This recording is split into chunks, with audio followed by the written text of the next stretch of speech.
There's a few topics that we have not talked about. One of the main topics that Trump kept bringing up was immigration.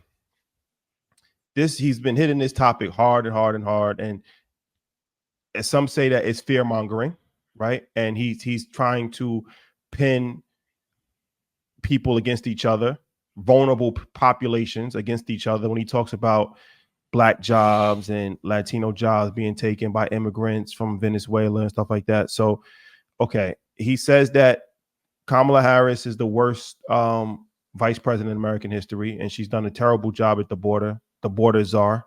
So what is your stance as far as immigration? Even in New York City, has been a major issue for Mayor Adams. So what is your stance as far as the immigration issue in America right now and how the Democrats have approached it? Well, I appreciate you and appreciate y'all giving the space. I'm going to address immigration right now and also some of the things I heard earlier. So let's start from the place of on the conversation around immigration. If you want to assess Donald Trump as a failure, his fundamental policy proposal that he ran on was to build a wall. So whenever we hear this racist, sexist foolishness from him, we should be very clear that the fundamental thing he said he would get done when he talked about Mexican committing rapists and all these other things was that he would build a wall. Didn't happen. The rhetoric right now around immigration that he's trying to highlight is a framing of what? That our cities are getting worse, even though everything from an economic standpoint, in terms of growth, in terms of cost of living, in terms of what's happening in your pockets, that actually gotten better. Now, the feeling someone may have, you can fix your face all you want. I heard the point about SBA. Actually, just for a point of facts, there were several things that were stated that were utterly incorrect. I ran the minority business program at the White House. It was said earlier around dynamic. There's a difference between minority business and small business. We talk about the actual dynamics around immigration. The Minority Business Development Agency under President Biden, Vice President Harris actually became an undersecretary. That did not happen under Trump. That's equally tied to the immigration conversation because we talk about jobs and the opportunities that are created by all this. We have better growth in our communities by actually helping our immigrant brothers and sisters continue to get access cap. I'm not even sure well, I heard something about DeMore earlier. I'm not sure if that's actually the case because maybe you're not liking what I'm saying. So let's be very clear about the data. The data actually to the immigration question is how are we making this a policy substantive conversation rather than a rhetoric? Too often it is being utilized by trying to say that the Latino community is hurting Black folk and so white folks should be scared. Well, as a Jamaican American, I should care about immigration. We should care about these dynamics here, which we do. Well, you can clap your hands all you want. Hold on.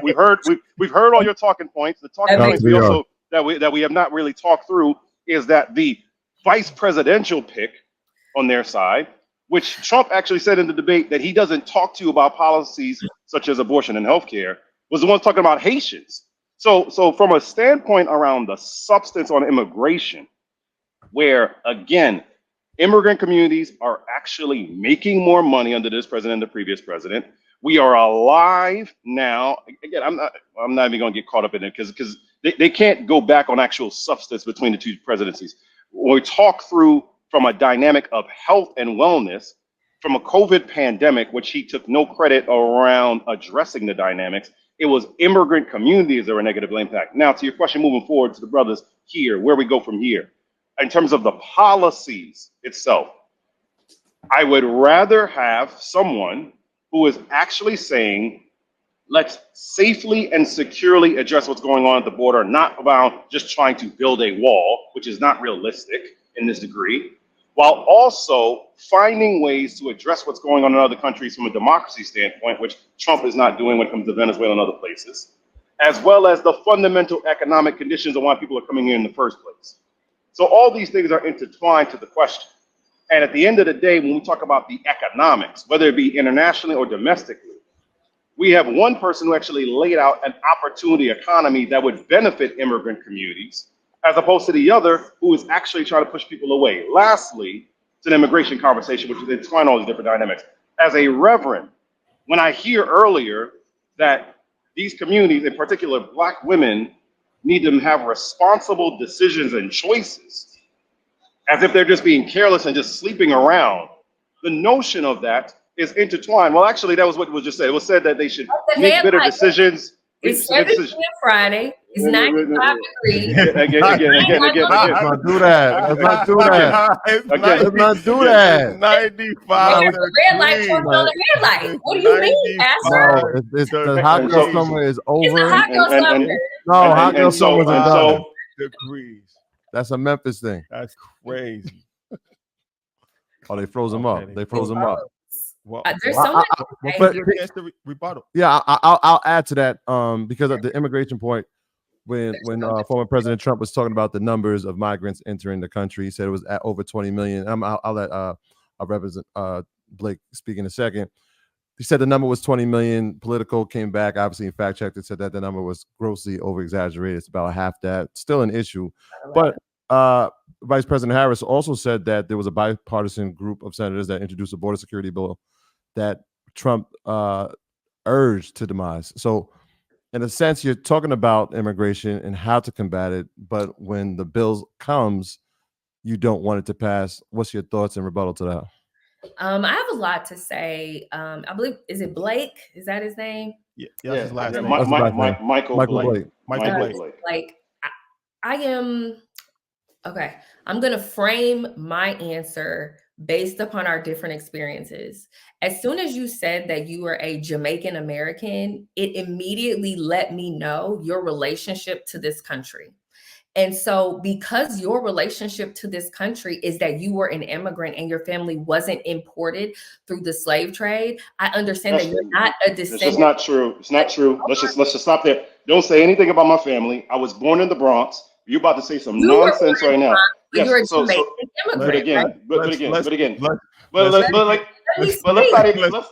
even say the nonsense of claiming my time. This nonsense of like my family doesn't know this. As a Jamaican American born in the Bronx, let's keep it. Let's keep it here. Let's keep it. He's born in the Bronx. She's making a point. She's making a point. She's making a point.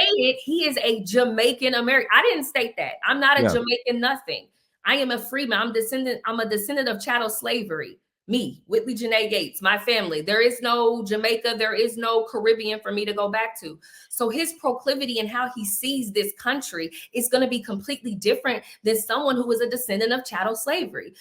Completely different. So of course he wants more immigrants here. Of course, immigration, specifically illegal immigration to him, as he stated, is a sign of growth. Of course, he believes that we should be utilizing our tax dollars and our resources to support people who've come over here, who've broken the law to be in this country, because it benefits his family. It benefits the story. Yo. You can have a policy conversation. I'm gonna say this again. It's the third time your comments have referenced my family. I just want to be real clear. You can have any policy. You can have any policy. You can have any policy comment. I'm just saying. I'm talking about his Jamaican American lineage. So let's respectfully leave family out of it. Let me say. We're only going to talk about his lineage, which is Jamaican American, which is what he has.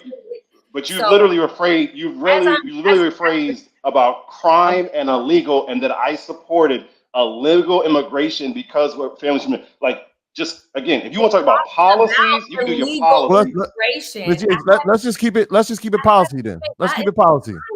I haven't even gotten to crime yet. I'm talking about illegal immigration and utilizing our tax dollars and our resources to fund and support illegal immigrants. I'm not talking about people who came here with papers. I'm talking about illegal immigrants, 11 million that have crossed, 11 million and counting, that have crossed the border since Biden and Harris, and since Harris has been the border czar, has taken over. I'm talking about the resources of tax dollars that have gone from American citizens to support their housing, to support getting them food. I do not believe that we as Americans, specifically Black Americans that are descendants of slavery, should have our tax dollars utilized for illegal immigrants that have come to this country without going through the proper immigration process that we have currently in order, and get our money and get funded and get $9,000+ in Chicago for rent. and be able to get more money in food stamps and SNAP and TANF and all of these benefits, and be able to utilize our tax dollars to get free legal service. That's happening right in Indianapolis, in my own city. Absolutely not. I think it is the first step to making America not a sovereign nation is to bust open our borders like a bag of chips. I think that that is completely wrong. 2, I think it's also completely wrong for us to basically, and this is what it feels like, and whether or not you say this is what it feels like you're abandoning the citizens and supporting the illegal immigrants. But, And let me say why. I'm gonna let you There finish. are people who have been waiting on lists for them to open up the Section 8 voucher program, the housing choice voucher program. There are people who have been waiting years on a list, people that look like me and you. However, illegal immigrants are getting upwards of $9,000 in housing stipends in Chicago to pay. Like, this is not okay, and it's not right. And the problem that we have, and the problem I have with the Biden-Harris administration, and the problem I have with their policies, is that when they got into office, specifically Biden, he started repealing the Remain in Mexico policies that Trump had put in place. He stopped construction on the border wall that was being constructed. They stopped construction on the border wall, and they basically reversed a lot of the immigration policies that Trump put in place on purpose. Then our borders got busted open like a bag of chips, right? Illegal immigrants jumping across daily, bringing drugs, committing crimes in this country, which this is proven facts that this is happening. You have gangs taking over apartment complexes in Colorado. And so you have failed policy from a federal level, and then you have sanctuary cities, which is failed policy from a city level, and it's compounding. And then you have a group of people, Black people in the Black community, who have been screaming for decades that we need resources in our community, and we're watching resources go out of our community. We're talking about we need to fix our schools because they're bad, and they're shutting the schools down, and they're housing migrants in the schools. If the fact that you even think that all of this leads to growth is asinine to me, what I think needs to happen, and what I think did not happen, and the reason it didn't happen, is because they waited 3 years until the polls came out about how bad that border was, and then they wanted to institute, they being Biden-Harris, wanted to institute a policy to remain in Mexico. And then they, in an election year, wanted to create a piece of legislation to say, oh yeah, I guess we do need to fund the border, after Kamala said she wanted to give Medicaid and free healthcare to all the immigrants. We don't even have enough for the American citizens. How you gonna give it to people who aren't even from here, who haven't been paying into our system? I think the entire thing is asinine, and I think it's neglectful to American citizens if you do it. Are we going to fact check? Or Yeah, we just going to let this? Can I just say one thing? One thing. I'm gonna give it to you. I promise. I'm gonna let you have the floor. In terms of the fact check, he actually brought up the Aurora, Colorado situation with Venezuelan gangs. That has been disputed and come to be false. That has been not false. I'm just telling you. I'm not saying it. I'm not saying it. I'm just saying what was brought up. Political just put out the fact check sheet, and that was one of the things. Colorado, mayor of Aurora, Colorado, not me. Failed federal policies. Not me. I'm just saying when he brought it up, it came up on the political fact sheet as one of those things. But Shadi, I'm giving you the floor, my brother. Let's reset the room, my brother. Let's reset the room. We do have 5,000 people on a live. Shout out to everybody tapped in. Share. This is a very spirited conversation. Okay, I have a feeling that Mr. Blake, you want to rebut some of the things that she just said? Well, let's just do a quick Black history lesson here.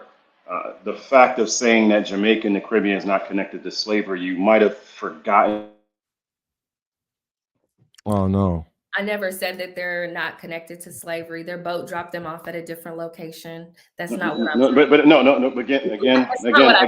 Again, you're the I thought we didn't want to talk about the lineage. I thought we didn't want to talk about that. Let him cook. You know, I know that you are a Trump surrogate or even Trump appointee or campaign, whatever it may be, but you can't ignore for no one's campaign. The facts.